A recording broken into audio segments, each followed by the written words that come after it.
It's time for another edition of Retirement Approved with Matt and Steve Paul, and we got to talk about Bitcoin hitting 100K, and so we're going to get into a little bit of a November to remember, but also in December. So let's get into it.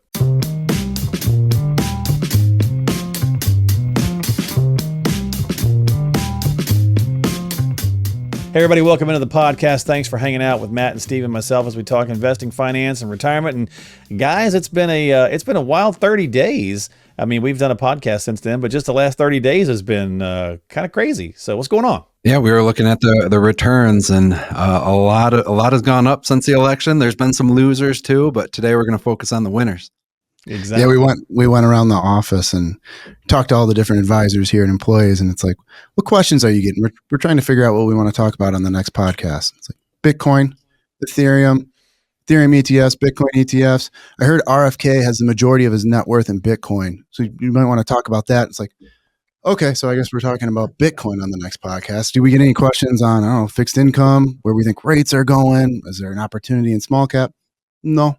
It's crypto. It's like, okay. All right. Well, I know we got some slides and some stuff to break it down, so let's dive into it. Let's get it started.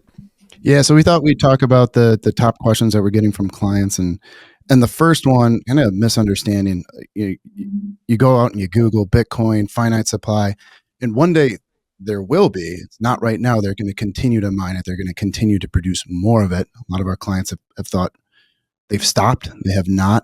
We're looking at probably another 100 years of mining, but I kind of wanted to go into that in a little bit more detail and what that process looks like. So yeah, funny enough, I was talking to a client at the event, and he was like, they're done mining, right? And I'm like, first of all, who's they? Like, all the Bitcoin miners, they are still mining. There's a bunch of Bitcoin miner companies that you can buy stocks on. So right now, they're mining. I don't know how many Bitcoin a year. We'll say 100,000. I don't even know if that's close to accurate. But right now they're mining that portion, and every 4 years that gets cut in half. That's called the halving, and that's going to continue for like another century.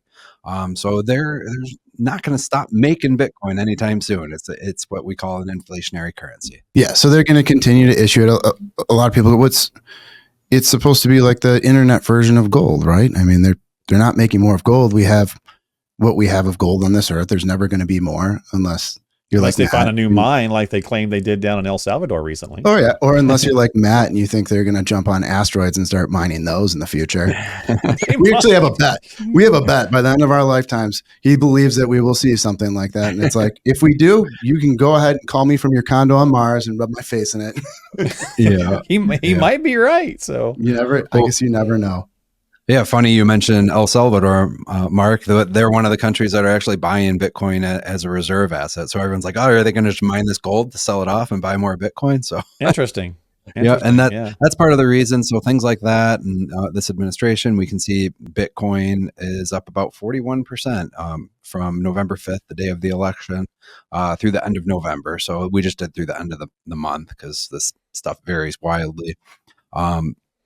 And you can see all the assets are crypto assets that are done crypto related. Yeah.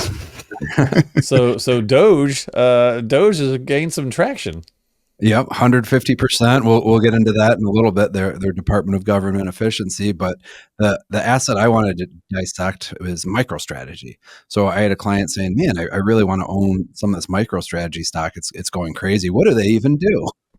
But you can see 2,300% return over the last 5 years. So not quite NVIDIA returns, but pretty darn close. Wow. So what they did is the CEO, he's, I'll say lunatic. He would probably agree with that. Michael Saylor. They decided in 2020, crazy genius. Right now he's looking like a genius. Yeah. So in 2020, if we all remember, inflation was starting to hit us, and the banks weren't paying us anything. So they were just losing to inflation with their assets on hand, their cash on hand. So Michael Saylor said, you know what I'm going to do? I'm just going to buy Bitcoin with that. And if I lose, I lose. But if I win, that's going to be a huge win for us. So his strategy was buy Bitcoin, buy more Bitcoin. And then guess what he did next after that continued working? He bought more Bitcoin. So he issued debt and bought more Bitcoin because they were out of cash. Then they issued more debt, Then he issued more equity, and then he issued massive amounts of debt. And he just keeps buying and buying Bitcoin. And now he's on the final step of his plan, at least I think. And that's trying to convince everyone else to buy Bitcoin, whether it's Microsoft or the CEO of Rumble actually agreed to do this. But you see him everywhere. His work ethic is absolutely insane. I swear, every morning I sit down to have a cup of coffee, and there's like 2 or 3 more Michael Saylor interviews where he's out there just pushing Bitcoin. Buy it through MicroStrategy, buy the ETFs. He doesn't care. And one of the questions we got from clients a couple of years ago, MicroStrategy, should we buy MicroStrategy for Bitcoin exposure? And a couple of years ago, I mean, I think that was a great idea. There wasn't too many options. I mean, you could buy Bitcoin on Coinbase. You could, hold it in your cold storage. But there weren't too many other options outside of maybe like a exchange traded note with a higher fee to it. So at that point, yeah, great option. But now not so much. I mean, Matt just talked about all the debt they're issuing. And now there's a pretty high premium attached to buying MicroStrategy just to hold Bitcoin. So we're making the recommendation, buy through Coinbase or look at these ETFs. And these ETFs have just been incredible if you're looking at the inflows. I mean, it is wild what we're seeing. Last week alone, getting my notes here, 3.85 billion in new inflows into Bitcoin and Ethereum ETFs. Wow. That is just an insane number. I mean, they're setting records. And then going into next year, I'm even more bullish on these ETFs because you look at the administration going in. I mean, we're going from the most anti-crypto administration out there to the most pro-crypto administration that I think it could have been put together, to be honest. I mean, it's pretty crazy. So I think we'll see possibly a Solana ETF, maybe an XRP ETF. That's speculation. Van Eck has already filed for a Solana ETF, but I really think we might see an Ethereum staking ETF, which is very interesting. That'll be a game changer. Yeah, getting a yield on your crypto. It's kind of unheard of, at least for anyone that has their crypto at Fidelity or Vanguard. Well, I guess you can't really own it at Vanguard, but any brokerage firm. But yeah, going back to MicroStrategy real quick, Steve had mentioned that there's a premium on it. So what that means is you have to buy about $300,000 worth of MicroStrategy stock to get exposure to the one Bitcoin. And to be honest, we don't care about their software business. It's almost valueless compared to their Bitcoin holdings. So Taylor cares about their software. Right. So that's why if someone's saying, hey, I want to get some crypto exposure, we're going to recommend using a Bitcoin ETF, whether it's BlackRock or Van Eck. It doesn't really matter. It's a matter of expense ratios and trading volume. But we're going to recommend Bitcoin ETFs or Ethereum ETFs, not MicroStrategy stock, because we feel MicroStrategy stock is a bit of a game of hot potato. Who's going to be left holding the bag when music ends, if the music ends? So that's the question. Did he find an infinite money glitch here and a MicroStrategy is going to be a $10 trillion company? Who knows? Well, there's a lot of risk there. And then on top of it, who wants to pay a premium for Bitcoin now?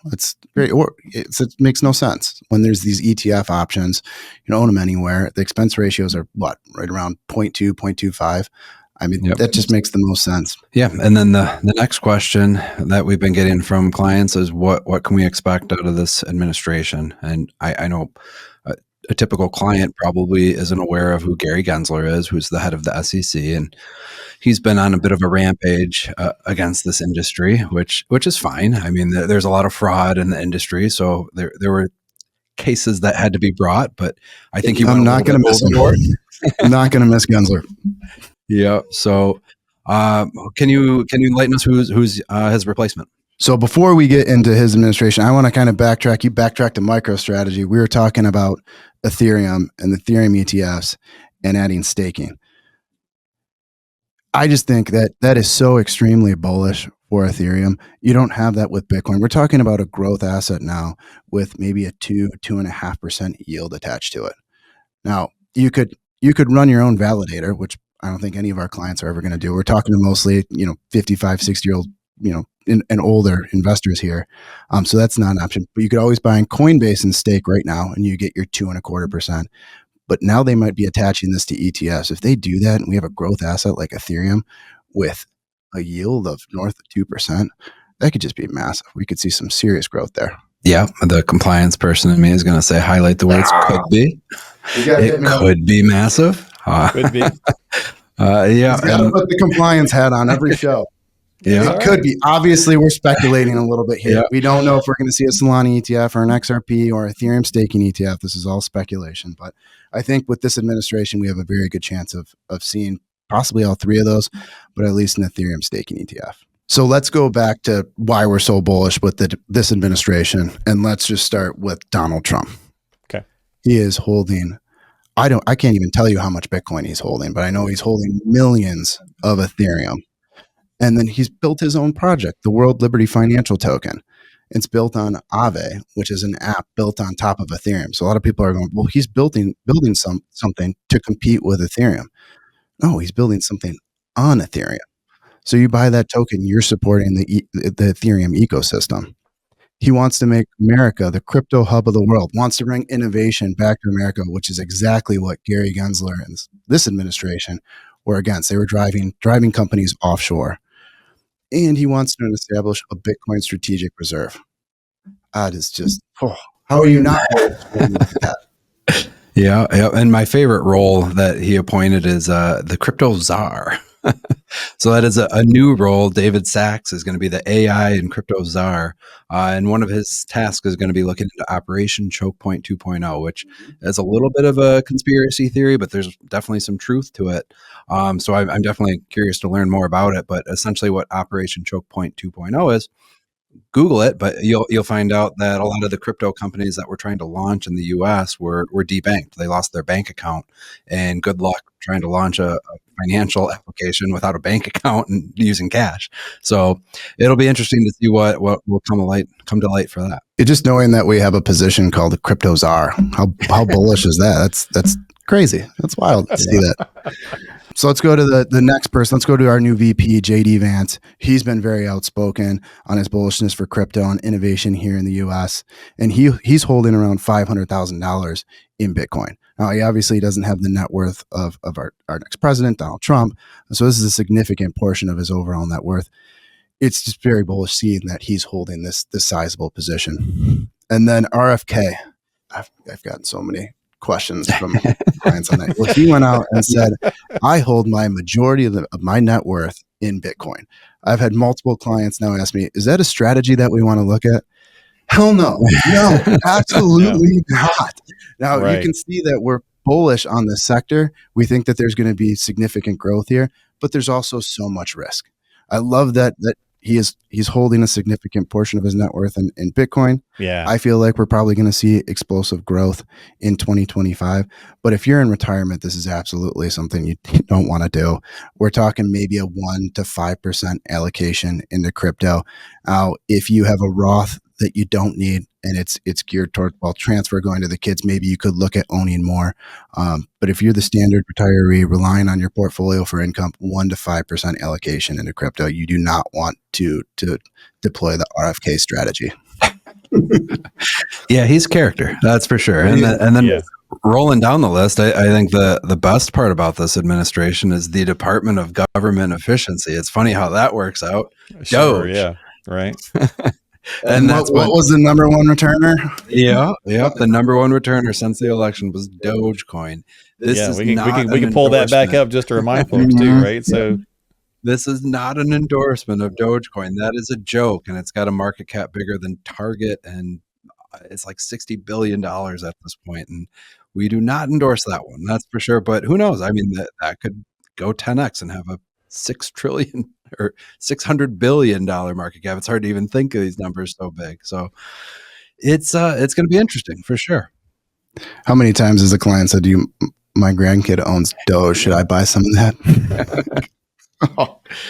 Yeah, I mean, we try to cut it off after Bitcoin and Ethereum because there's literally thousands of these. We had a couple questions on XRP and Solana, which I'd like to say I know a little bit about, but scratching the surface compared to Bitcoin and Ethereum. Yeah, and then you see these meme coin things happening with people, and it's just like, it gets scary, and that's why people get scared, right? They get scared. They're like, where's the legitimacy factor, right? So, exactly. I was watching a TikTok video someone sent me, and they were talking about trimming their fart coin exposure and adding Pepe the Frog coin, and if that was a good move or not. I'm like, I don't know if this is a joke or if this is serious at this point. Right. Right, right. So again, kind of the point of working with pros, right, is to make sure that you're dealing with the real stuff and not the the craziness that's out there. Mhm. Yes. Yeah, we don't know much about Pepe the Frog coin. There needs to be No? actual utility. The So- blue chippers, So no comments down below on Pepe the Frog. Okay. there will never be a Pepe the Frog podcast. All right, that will not be a topic. Okay. All right. So going back to your original question, Gary Gensler is gone. Who is his replacement? I'm ecstatic that Gensler is gone. No more of those cheesy videos. Steak, not steak. Oh. So Paul Atkins is going to be the new SEC chair. So pro crypto. He wants a lighter, more crypto friendly regulation. He wants to put those in place. And then not only that, Scott Bessent is our new Treasury Secretary, hedge fund manager, pro crypto. I mean, with these two at the helm, I see much lighter regulation. Yeah, I'm letting the innovators innovate. That's all we want to see, and who knows what comes of it. Maybe this is all a little bit of a crapshoot, and there's not a lot of technological advancements. It's at least given it its fair shake is what we want to see, and I think there's going to be a lot of cool applications built over the next couple of years that come out. But so the question everyone wants to know is how high can we go here?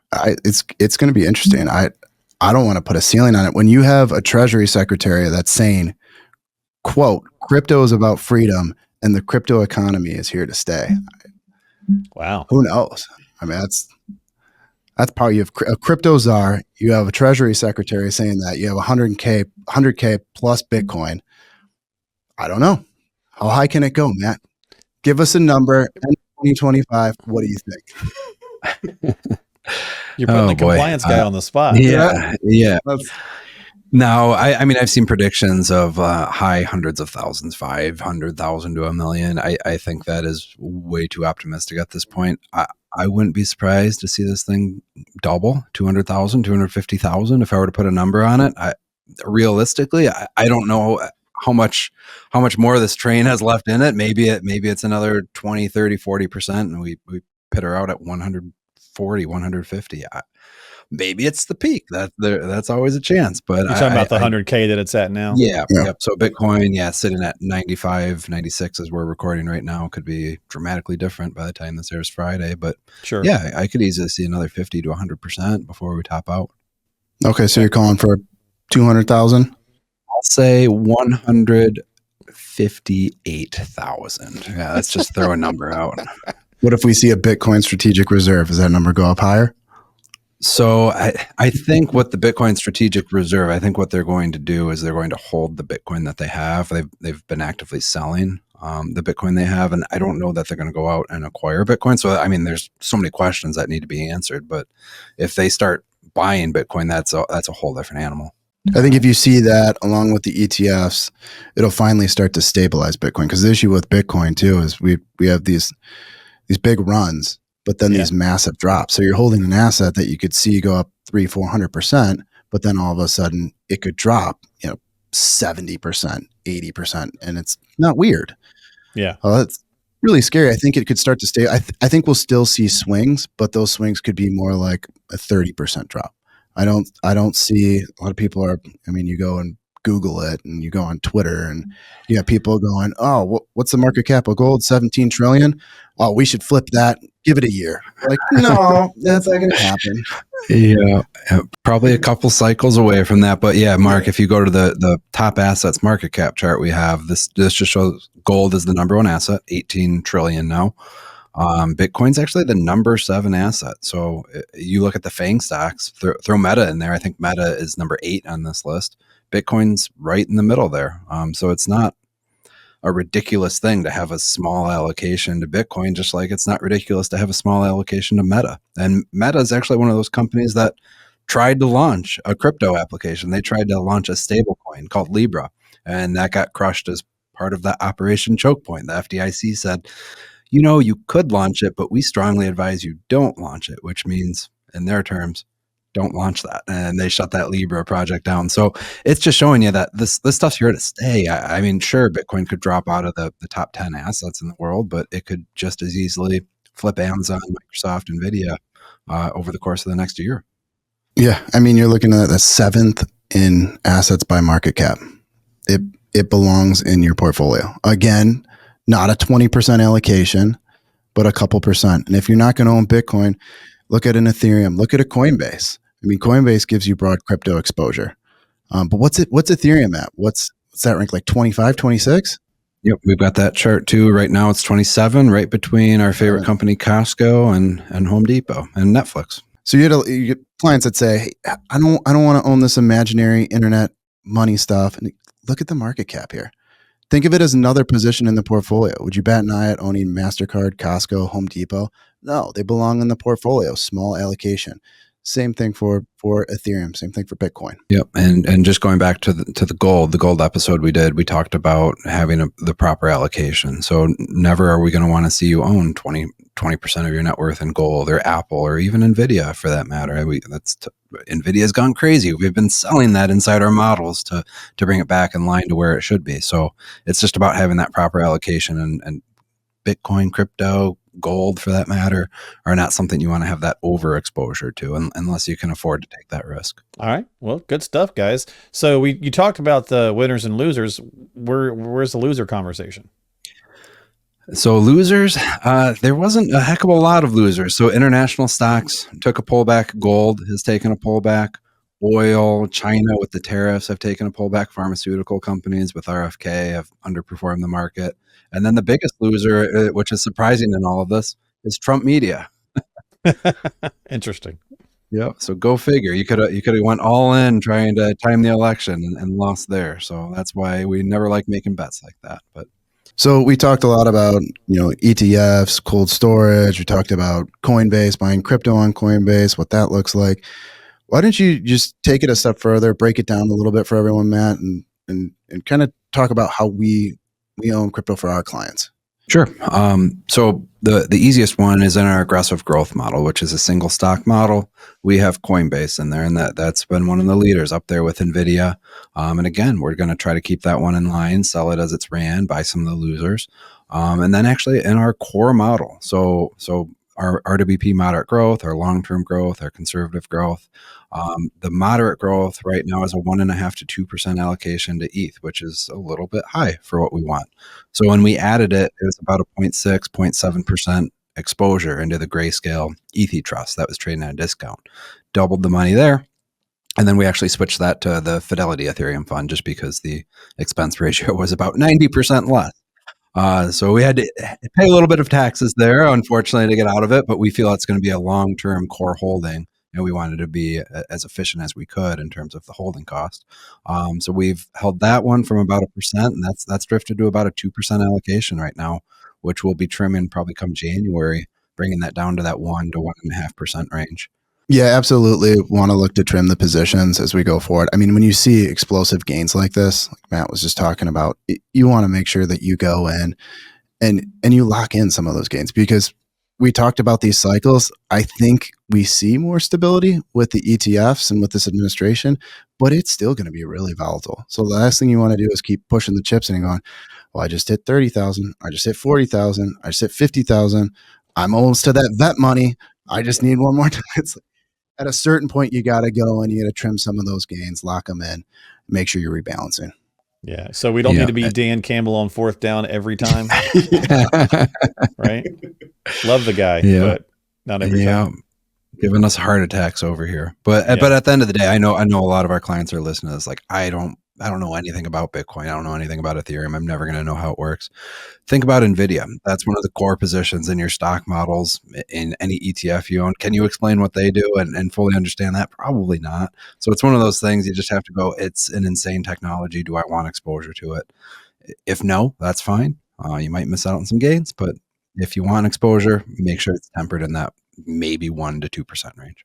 Yeah, and if you're a do-it-yourselfer and you're not going to monitor it, make sure that you're working with an advisor, at least when it comes to the risk assets of your portfolio, the crypto assets in your portfolio that's going to go in and make the necessary changes, trim the position, lock in some of those gains, look to rebalance. Yeah, great points, guys. Great episode. A lot of stuff, a lot of content this week. So make sure you guys, check out the podcast, obviously, in whatever form you want, Apple, Spotify, YouTube.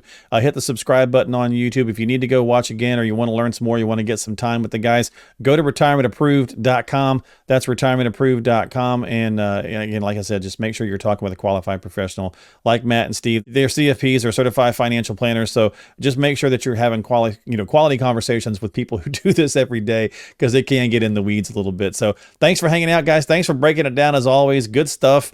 And if folks need you, just reach out to you, retirementapproved.com or rwpaul.com. We'll have links in the show descriptions for you guys to click on as well. And we'll see you next time here on Retirement Approved with Matt and Steve Paul.